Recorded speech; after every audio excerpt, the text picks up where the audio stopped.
Good afternoon, everyone. Today, I will discuss the security in general, Module 1, Lesson 1. It is the very first topic in the Leia 3 subject. So first, security in general. Letter A, definition.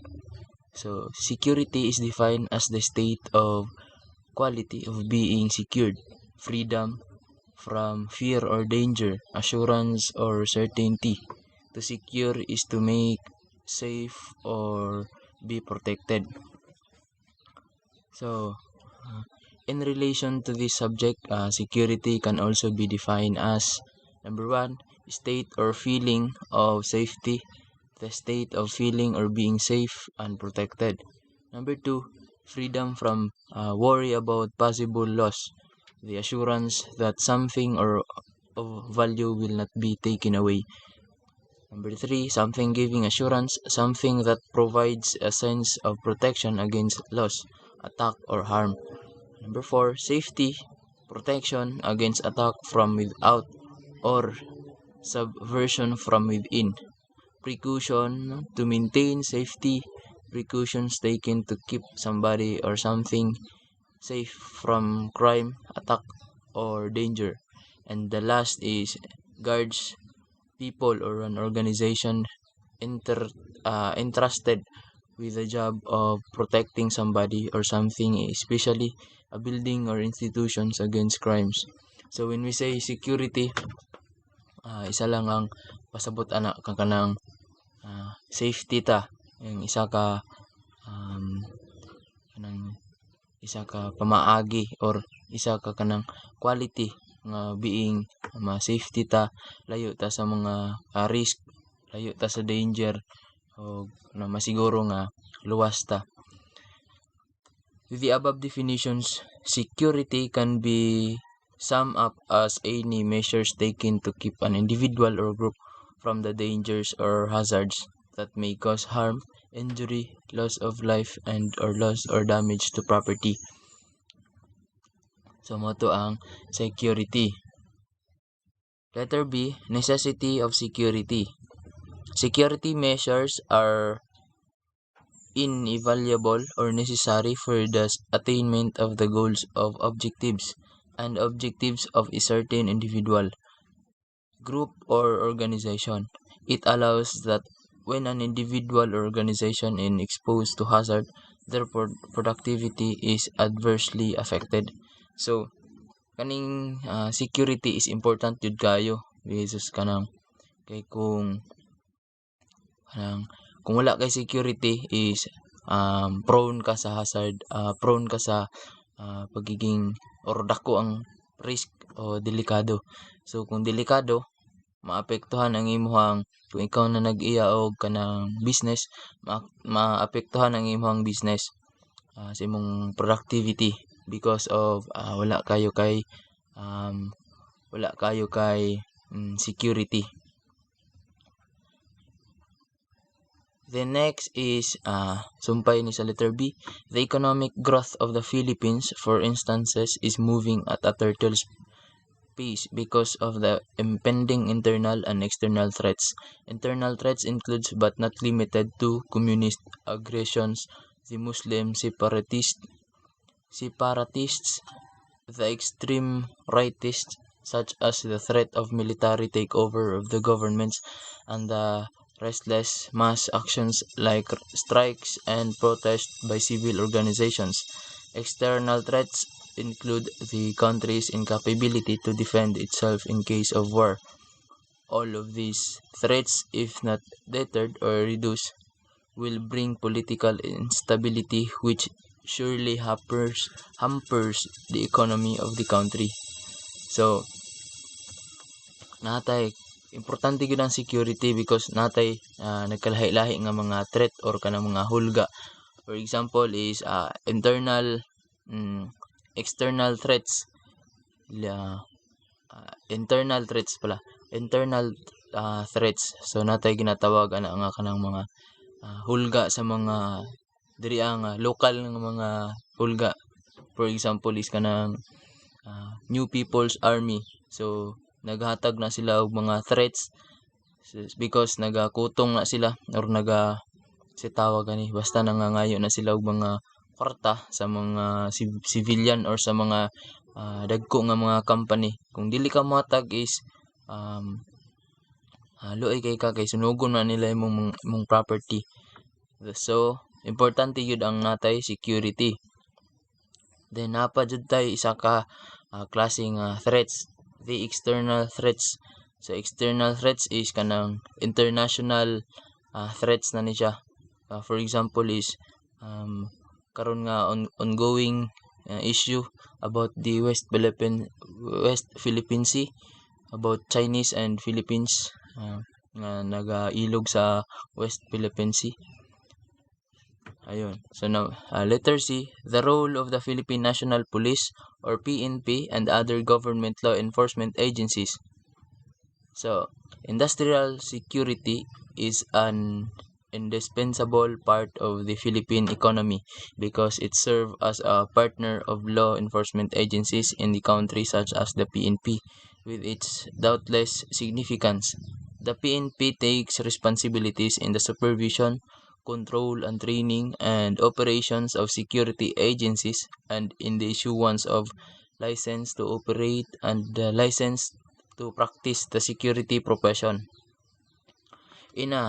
So sa laktod nga pagkaistorya is ang role sa Philippine National Police is dako jud kay siya og kanang role because sila ang naga-take over sa atong security diri. Then sila pud ang naga-training og security guards og sila sadang mag-issue og license to operate para maka-operate ang isa ka security agency og sila ang naga-training sa mga security guard para mabuhat nila tama ang ilang mga responsibilities. So in addition to this, the PNP and other government law enforcement agencies serve as the immediate law enforcement agency which assist security guards and security agencies in the performance of their security functions such as accepting and processing crime reports submitted by the private security agency. So ang mga security guards dako sad kayo sila og tabang because partner na sila sa police because kung naa may gali mahitabo nga crime sa ilang area of responsibility sa mga security guards, magbuhat naman daan og reports ang security guards, then ipasa nila sa ilang private security agency, then ipasa na sa dito sa PNP. Then letter D, hazards refer to conditions that may cause damage to property, injury or loss of life. It is also defined as exposure to the chance of loss or injury. Hazards are caused either by nature or by himself. Comprehensive discussion on this topic will be okay. So when we say hazard is kanang delikado or kanang mabutang sa delikado, kanang for example is hazard is kanang wala pa siya na nahitabo but posible siya nga mahitabo or posible nga magresulta kung dili nimo siya aksyonan is magresulta sa damage or loss or property damage. Ayun. So next is the module 1, fundamentals of industrial security management. So first is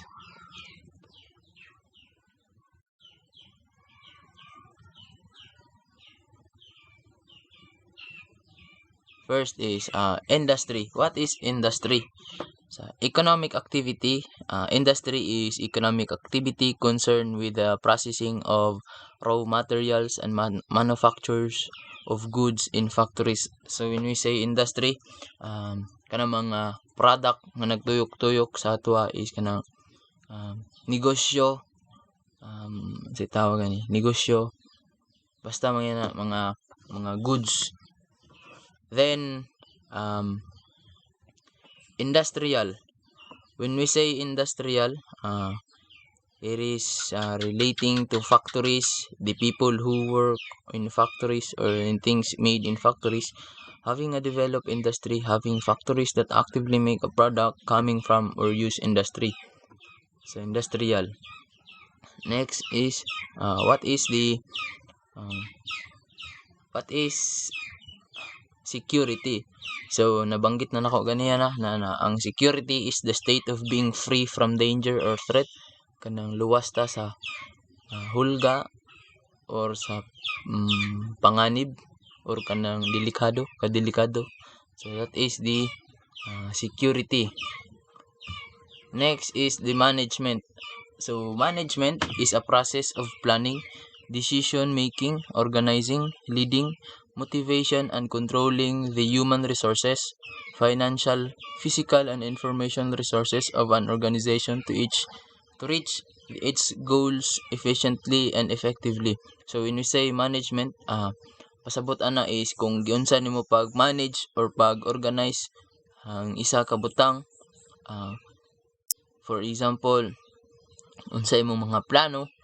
So sa security napo na sila natay ginatawag nga management because kung in gali o in kaso man gali og magkinaunsa, for example na kay plan A, napo kay plan B, kay kung magkuan imong plan A bulyaso imong plan A na kay plan B. Yun, that is a management. And also the management refers to the kanang sa tao, human resource. Kailangan ba o kailangan pa bag tao nimo, kailangan pa kag security guards or nga kuan. Next is industrial security. Industrial security is the status reached when the appropriate measures and procedures are implemented to gain access to handle or generate classified information during the performance of a classified contract or program.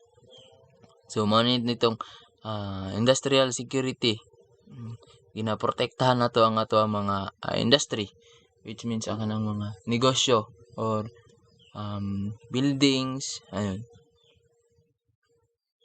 Industrial security management emphasizes the general security techniques and the ethical responsibilities of those involved. The work covers general security management, security personnel management, operational management, and public relations, and the perils of mismanagement.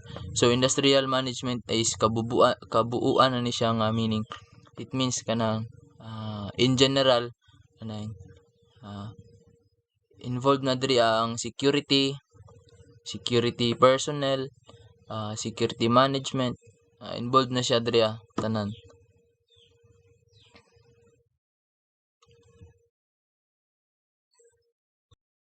Is letter B. Letter B, security and safety measures. Okay. Active measures are the physical barriers, security lightings, safe and vaults, locks, and other devices and gadgets designed to detect and impede hazards. On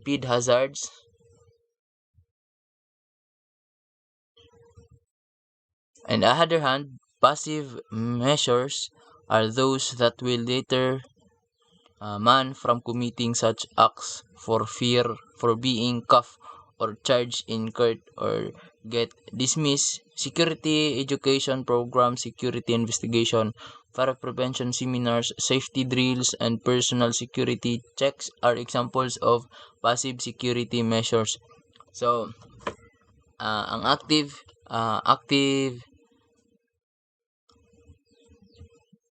security measures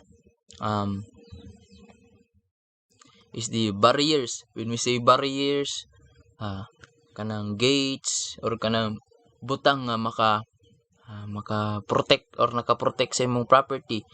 Gates, fences, daghang klase nga barriers.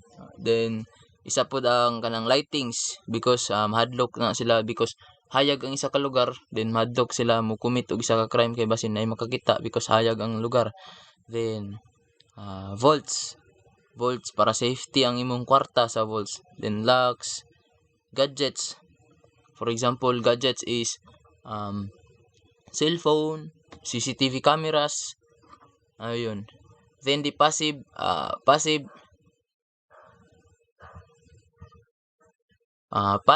measures are those will deter man from committing such acts for fear for being cuffed. So passive kanang para mahadlok sila nga because ana nga butang is mahadlok sila mo commit. Because mahadlok sila masakpan. Mahadlok sila sentensyahan sa korte. For example, na is seminars para makabalo sila. Or in short, the passive measures are the preventive way para malikayan. Wala pa nahitabo pero ginahatagan nila og kanang way ginapangitaan nila og way para dili na siya mahitabo. That is the passive measures. Types of security. In the field of industrial security, various types of security are applied depending on the installation and the security needs of the installation. The types of security are the following. So, lahi-lahi ng mga security. For example is number 1, physical security.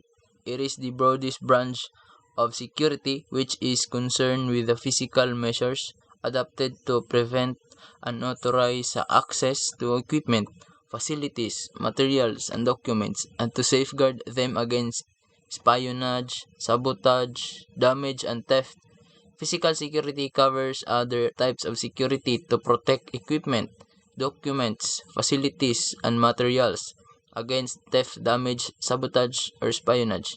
It is also encompasses protection of personnel from any criminal act. So sila ni kato mga physical security guards kanang mga kita ay nato sa mga malls. Sila ang nagaprotekta sa when we say physical kanang makita nato. Then sila ang naga-secured sa imong property. Sila ang nagatan-aw, sila nagatan-aw kung gi-spy nabay nag-spy, espionage. Basta mo na kanang physical security. Then physical security is mao na silang pinakadaghan pinakadako nga branch sa security. Then number 2, communication security. It is the protection resulting from the application of various measures that prevent or delay the enemy or unauthorized persons in gaining information through the communication system. This includes transmission security, a component of communication security that results from all measures designed to protect transmission from the interruption, traffic analysis, and imitative deception. Cryptographic security results from the provisions of technically sound crypto systems and their proper use. Letter C, physical security, providing the safeguards to equipment and materials from access by unauthorized persons. Then number 3, hotel security. So it refers to the protection of assets, guests, personal effects, and other properties in hotels, inns, and other similar establishments. So lahi-lahi daghan ta klaseng security. Pinakauna is the physical security. Sila tong nagabantay sa imong property ko para dili makuhaan o dili ma-damage or walay makasulod dito nga unauthorized person. The number 2 is the communication security. Sila tong naga-delay sa mga intruders. Gina-delay nila through the communication. Number 3 is the hotel security sa mga sila tong naga-secure sa ilang guests, property guests, and sa ilahang establishment lang mismo. Then number 4, bank security. specialized type of physical security protecting the assets, personnel, and operation of a bank with special emphasis on precaution and measures to safeguard the cash and assets while the storage in transit and during transactions. So, kita maning security, bank security. Basic lang man na sa to ano kay kanang for example mga dasya ginaprotektahan nila ang ilahang cash while in transaction kanang while in nagabiyahe sila. So sila to mga specialized kabantay mo nga ilahang mga dala is high powered firearm mao na sila specialized type of physical security sila. Then document security, it is the physical security involving the protection of documents and classified papers from loss, access by unauthorized persons, damage, theft, and compromise through disclosure. So sila to mga security nga nagaprotekta og documents lang. For example is nalan sila sa gawas isa ka room because katong nga room is puno siya og mga files, important information nga bawal ipagawas or bawal ang unauthorized person nga mosulod dito. Then number 6 is personal security. This involves the protection of personal, especially ranking officials from any harm, kidnap and other acts. Very important people, VIP. Security is a type of personal security.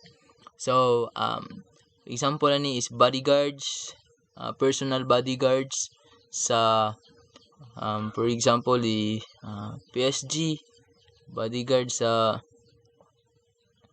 Pangulo, mga bodyguard sa mga politicians, ug sa mga personal bodyguard sa mga negosyante.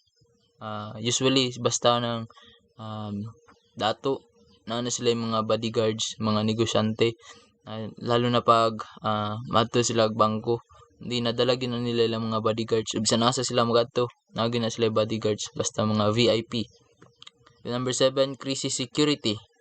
This is a part of VIP security involved in hostages and kidnapping of VIPs. Number 8, industrial security. This is a type of security applied to business groups engaged in industries like manufacturing, assembling, research and development, processing, warehouse, and even agriculture. It is a form of physical security involving industrial plants and business enterprises where the personnel, processes, properties, and operations are safeguards.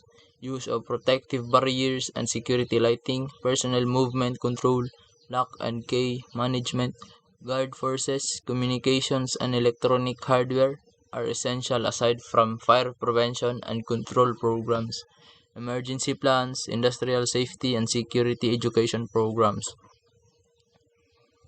Number 9 is operational security. This is a type of security that deals primarily with the protection of processes, formula,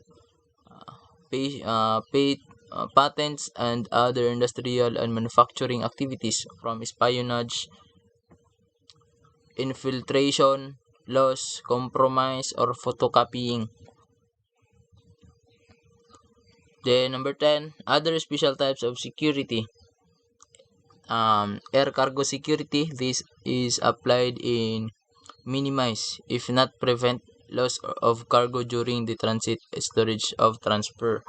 So sila to mga security nga nagabantay sa ato mga cargo or mga packages para dili mawala or ma-damage.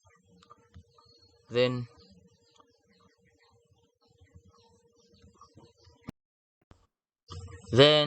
letter B, school security. This is applied in response to the increase of violent crimes committed against student and school personnel and school properties.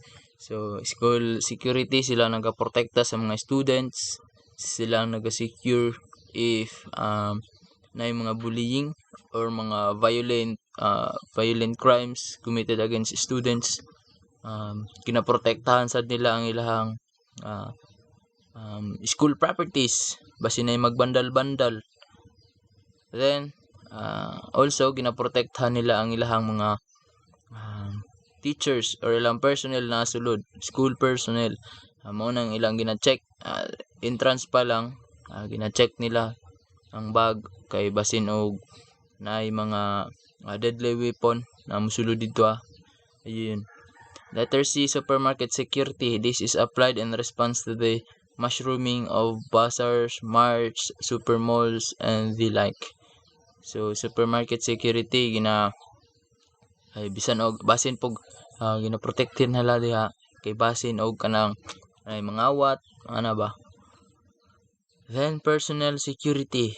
This is involved in the background check of individuals commensurate with the security requirements of their work.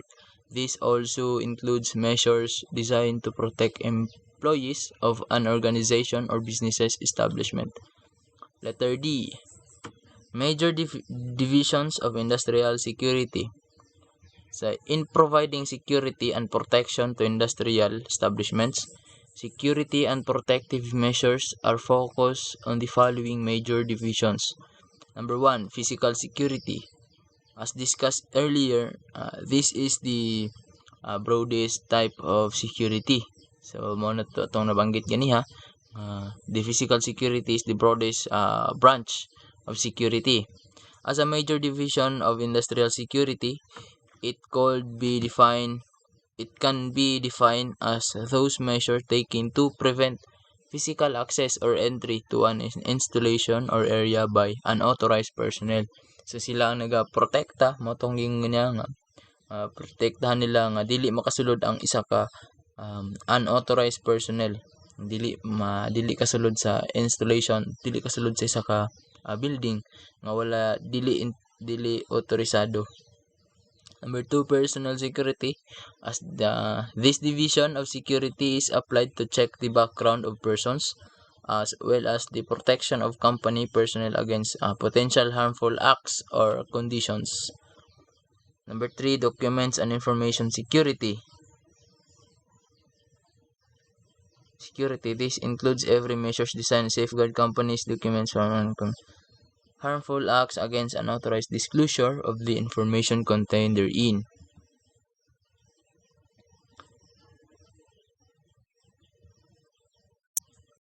Then, we proceed to the physical security concept. Physical security, as earlier discussed, is the broadest branch of security, which is actually a system of barriers placed between potential intruders and the matters protected. It is concerned with the physical measures adopted to prevent unauthorized access to equipment, facilities, materials, and documents, and to safeguard them against espionage, sabotage, and theft. So, mo na-discuss na ganiha. Then, principles of physical security. In every establishment, physical measures are needed to deny unauthorized access or intrusions because of the following. Enemy agent must access. Acquisition of information is the ultimate result, and the means and the form in which the information is obtained.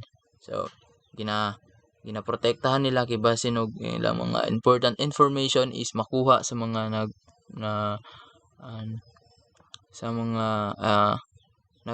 espionage. There is no impenetrable barrier for unfriendly government or organization. They are willing to develop enough time, money, personnel, material, and imagination in chasing through barriers. Physical security attempts to build defense by using a certain barrier. So, walay kuan ng uban management, mugasto musildo og tao para maprotektahan ang ilahang establishment. Then, types of perimeter barrier. Fences, we have three types of perimeter, fences, building walls, bodies of water. So when we say perimeter barrier, kanang barrier kanang nakahadlang, butang nga nagbulag sa giprotektahan og sa intruder, butang nga naa sa tunga sa things nga imong giprotektahan og ang possible intruder. So mura na siya og harang. Additional protective measures. Tough guard is an additional overhang of barbed wire placed on vertical perimeter fences facing upward and outward with a 45-degree angle to 4 stands of barbed wire space barbed wire space 6 inches apart.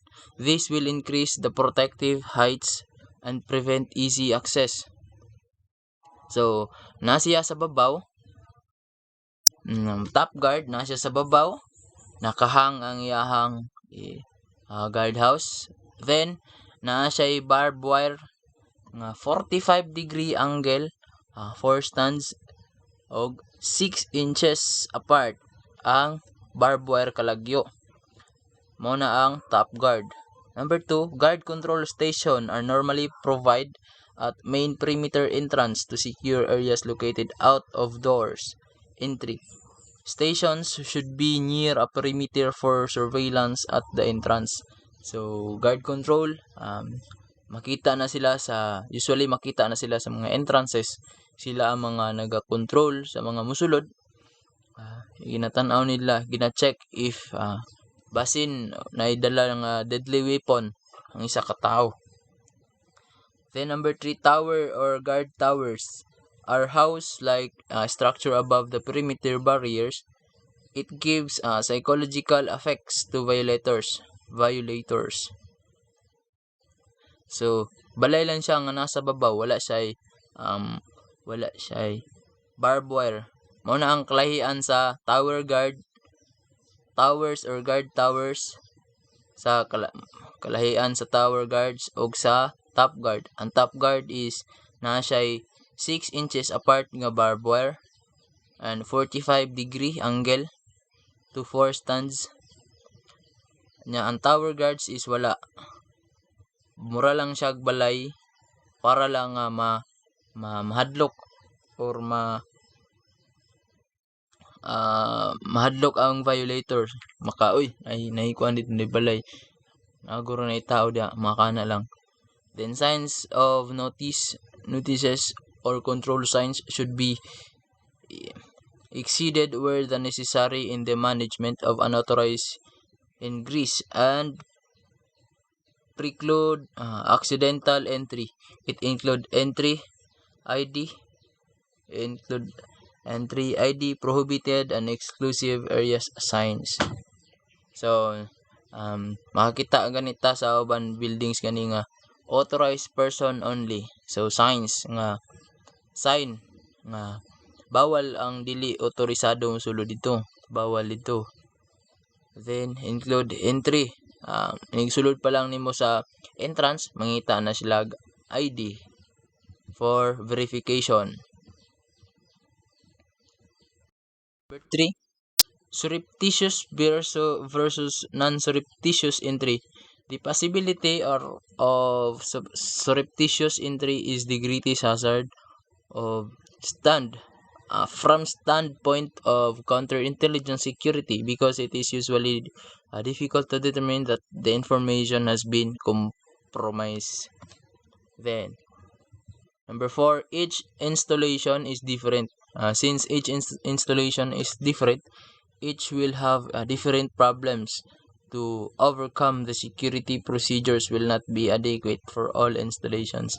So, ang installations is lahi-lahi. Natay lahi-lahi nga installations o lahi-lahi nga mga uses, lahi-lahi gamit. At then mo ni takog problema kay ang uban wala kabalo ug unsaon paggamit ni mo na siya. Next, barriers define. Barriers refers to any physical structure, whether natural or man-made, capable of restricting, deterring, delaying, or preventing illegal and unauthorized access to installation. So, mao ni kung yung ganyan nga katong butang nga nakaharang sa imong giprotektahan, butang nga nakaharang between, so imong giprotektahan og ang possible intruder. For example is gates, lakes, or di naay sapa, naay kanal. Ayan. Sapa is natural barriers. Natural barriers. Then, two general types of physical security barriers. Number 1, natural barriers. These are offered by nature, which could obstruct or delay the passageway of potential intruders. They are also referred to natural structures that serve as deterrents of obstructions to intruders, such as high cliff, canyon, deserts, or the bodies of water. So, mao ni kung yung ganyan, bodies of water, na sapa, na lakes, na kanal, natural, na buntod, na pangpang, na disyerto. So, makahatag og delay or ma-delay ang possible intruder nga musulod because moagi pa sila na nga barriers. Mao na siya ang natural barriers. So, next is the man-made barrier. These are structural construction like fences, walls, gates, grills, bars, floors, roadblocks, or other physical means to deter or impede penetration. So, man-made barrier, kuan na kayo, known na kayo or halata kayo nga man-made is tao ang nagbuhat. Tao ang nagbuhat sa barrier. For example is walls, fences, mga cyclone wire, mga barbed wire, gates, grills, o walls, pader. Then, specific type of physical security barriers. Number 1, natural barrier, structural barrier, human barrier, animal barrier, energy barrier.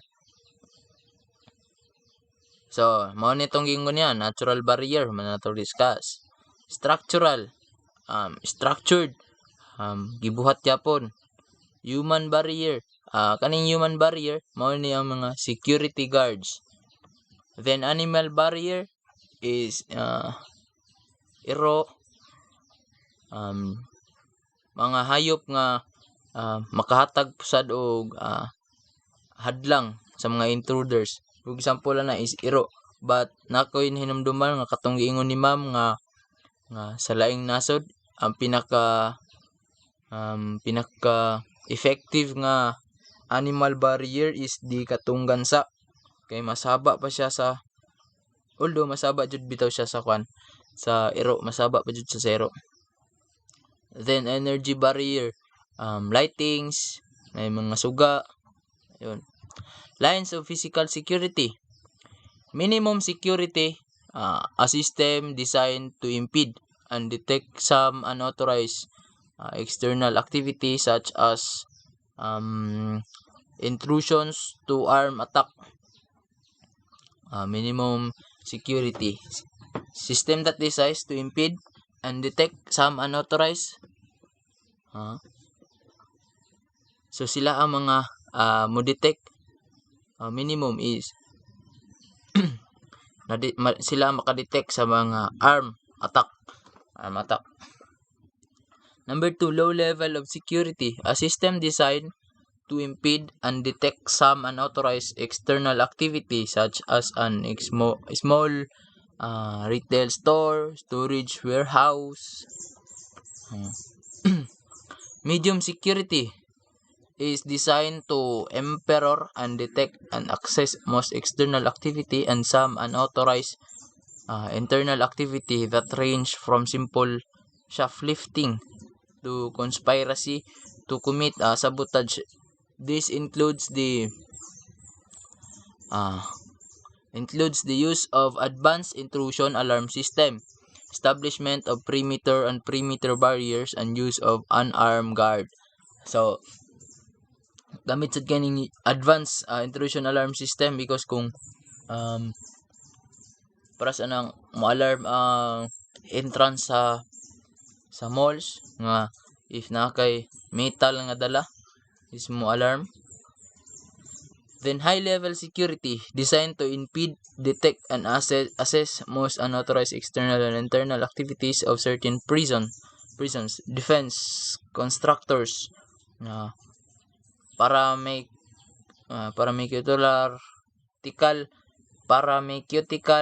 companies, and sophisticated electronic manufacturers. This includes the utilization of the following.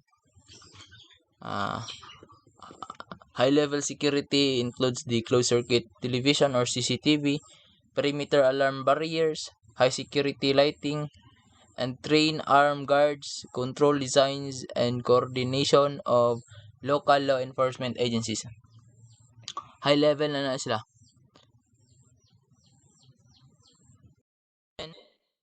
Then, maximum security includes the application of the following. Sophisticated alarm system, on-site response force. Then, next, perimeter barriers. Letter A, concept of perimeter barriers. Perimeter barriers is a medium perimeter. Concept of barriers. Perimeter barriers is a medium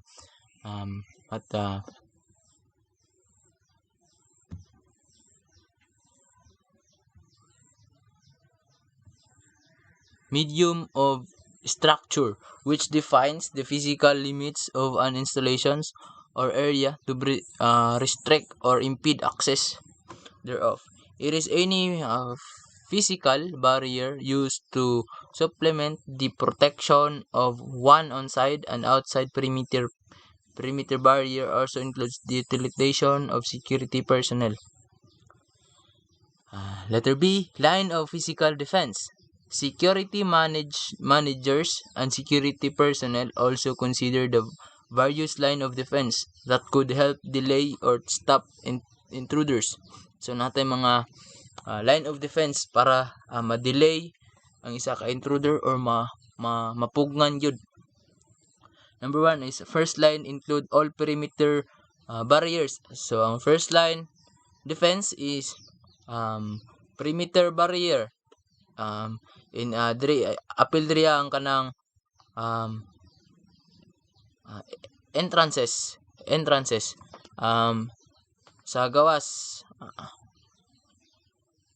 entrance, security guards, entrance sa dapit. Then second line includes the building exterior. So building exterior sa compound. Then third line includes those internal controls measures. So kita ka ng mga guard nga magsuroy-suroy sa sulod. Apil na siya sa line third line defense. And perimeter barrier openings. In deterring the appropriate perimeter barrier, security managers should not overlook the necessity of monitoring perimeter opening that could be used by intruders. These openings are gates. Gates and doors should also have guards or lock as much as possible. So kinahanglan useless imong gate kung walay lock, kung wala imong portahan kung walay lock. Kay more man gyapon nagbuat-buat pagka gate nya way lock. Simple ra kay sudlon. Then number 2, windows and similar openings should also be guarded, or grills should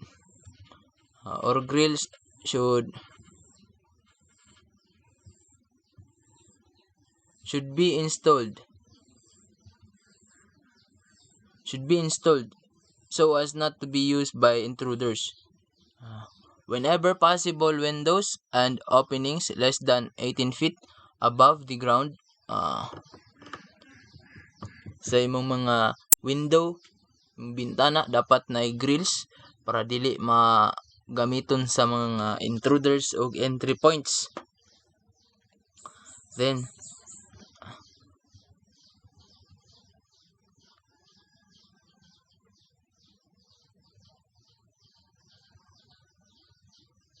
sidewalks, elevator are elevated parts of the land near the perimeter barrier. They provides access to areas within the perimeter barriers and should be locked and guarded.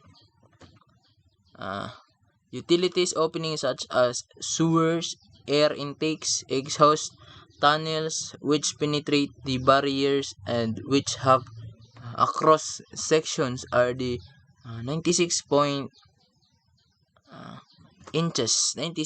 inches or more should protected by bars or grills. The clear zone is an unobstructed area maintained on both sides of the perimeter barrier. A clear zone of 20 feet or more is desirable between the barrier and extension structures and natural covers which may provide concealment or assistance to the person seeking unauthorized entry.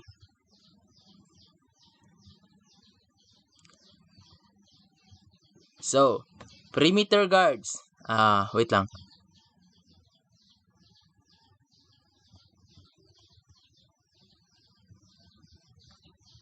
Perimeter guards employed in augmenting the existing perimeter security or perimeter barriers of a certain establishment. The two types of employing perimeter guards are fixed post. So, fixed post security guard are assigned in a particular place of the compound to guard and watch the area surroundings and patrol roving. In this system, the security guards is required to walk and go around regularly around the company premises. For example, fixed post is nasa mga entrances, or kanang fixed post is kanang standby guard or kana lang gid imong area dia, dili na mo pwede biyaan. Then ang patrol is nagarubing na sila. Ang patrol roving guards nagatuyok-tuyok na sila sa ilang compound. Then next is